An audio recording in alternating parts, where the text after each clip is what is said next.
अनिल देशमुख यांच्या संदर्भात काही महत्त्वाच्या गोष्टी समोर येतात। एकंदरीत पाहिलं तर जळगावच्या एसपीवर त्यांनी तत्कालीन एसपीवर दबाव टाकला होता गिरीश महाजन यांच्या संदर्भातला, काय नेमकी माहिती त्याविषयी समोर येते?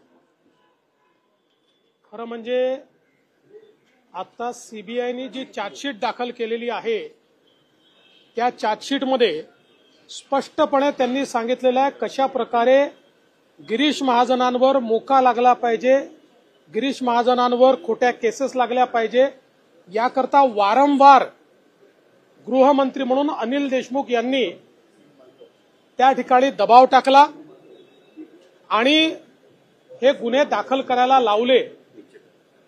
खरं म्हणजे या संदर्भातले ऑडिओ व्हिज्युअल पुरावे मी स्वतः दिले होते आणि त्याच्यावरच सीबीआयकडे केस झाली आणि त्या केसमध्ये सीबीआयने पुराव्यासहित कोर्टामध्ये चार्जशीट दाखल केलेली आहे। त्यामुळे महाविकास आघाडीच्या सरकारमध्ये कशा प्रकारे विरोधी पक्षाच्या आमदारांना मोका लावणे, खोट्या केसेस टाकणे, खोट्या केसेसमध्ये फसवणे याची मोडस ऑपरेंडी होती हे आपण सगळ्यांनी नीट बघितलेलं आहे। श्याम मानवाने तुमच्यावर देखील अशा पद्धतीचा आरोप केलेला आहे। बघा, पहिली गोष्ट तर इतके वर्ष श्याम मानव मला ओळखतात, त्यामुळे त्यांनी पहिल्यांदा अशा प्रकारचे आरोप करायच्या आधी मला विचारायला हवं होतं। पण दुर्दैवाने मला असं वाटतं की इकोसिस्टीममध्ये अलीकडच्या काळात सुपारीबाज लोक घुसलेले आहेत, सुपारी घेऊन बोलणारे लोक घुसलेले आहेत। दुर्दैवाने त्यांच्या नादी श्याम मानव लागले का असा प्रश्न मला पडतो। पण एक गोष्ट मला स्पष्टपणे सांगायची आहे की या ठिकाणी अनिल देशमुख यांच्यावर आरोप लागल्यानंतर आमचं सरकार नव्हतं, महाविकास आघाडीचं सरकार होतं। ती केस मुंबई हायकोर्टाच्या चीफ जस्टिस समोर लागली आणि मुंबई हायकोर्टाच्या चीफ जस्टिस यांनी अनिल देशमुख यांच्या विरुद्ध एफआयआर करायला लावला। त्यांच्याच सरकारमध्ये तो एफआयआर झाला, त्यानंतर ते जेलमध्ये गेले आणि ते आता बेलवर बाहेर आहे। ते काही सुटलेले नाही आहेत। 100 कोटीच्या वसुलीच्या केसमध्ये ते जेलमधनं बेलवर बाहेर आलेले आहेत।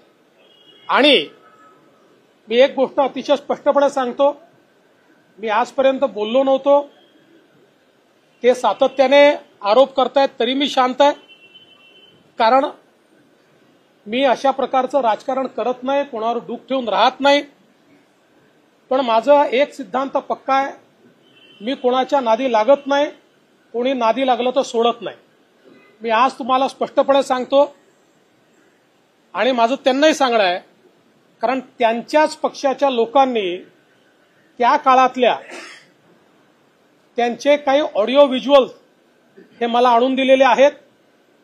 त्यामध्ये ते उद्धव ठाकरेंबद्दल काय बोलतायत, ते पवार साहेबांबद्दल काय बोलतायत,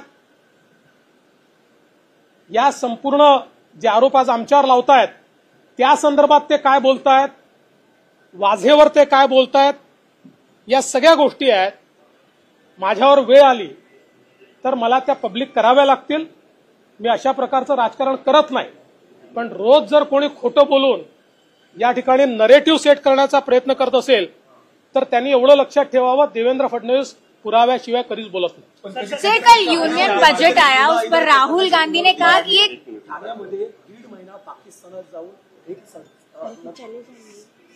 सनम नजमावर असं नाव आहे, म्हणजे 1.5 महिना पाकिस्तानातून करण्याची माहिती येते, एकंदरीत फसवणूक झालेली दिसून येते। याच्या संदर्भात या संदर्भात अगदी सखोल चौकशी केली जाईल आणि सखोल चौकशी करून त्या संदर्भात योग्य ती कारवाई केली जाईल। सर, तुम्हाला एकंदरीत टार्गेट केलं जातं,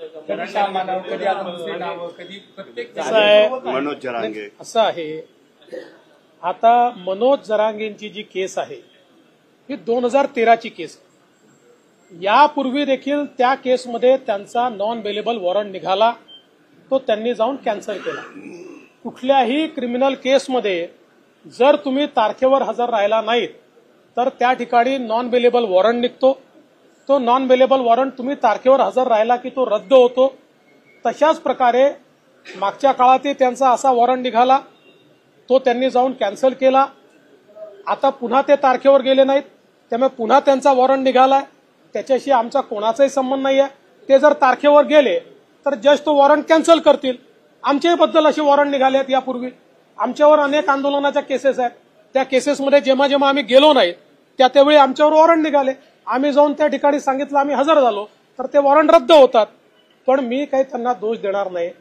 मागच्याही वेळी उपोषणाच्या शेवटी ते माझ्या आईवर बोलले होते.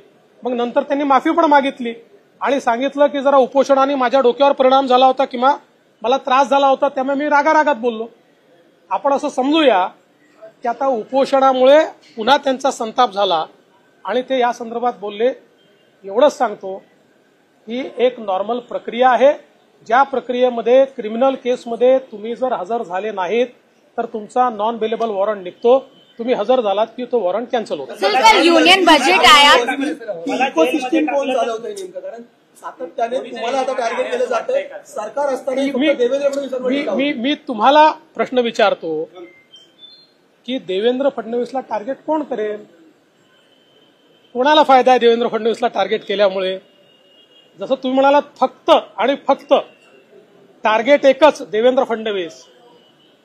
ही देवेंद्र फडणवीसची जी काही शक्ती आहे, लोकांचं प्रेम आहे, हे कोणाला समजतं? ते कोणाला घातक वाटतं? देवेंद्र फडणवीसमुळे कोणाला धोका आहे हे आपल्या सगळ्यांना माहिती आहे. त्यामुळे इकोसिस्टीम कोण चालवत आहे हे देखील आपल्याला माहिती आहे. सर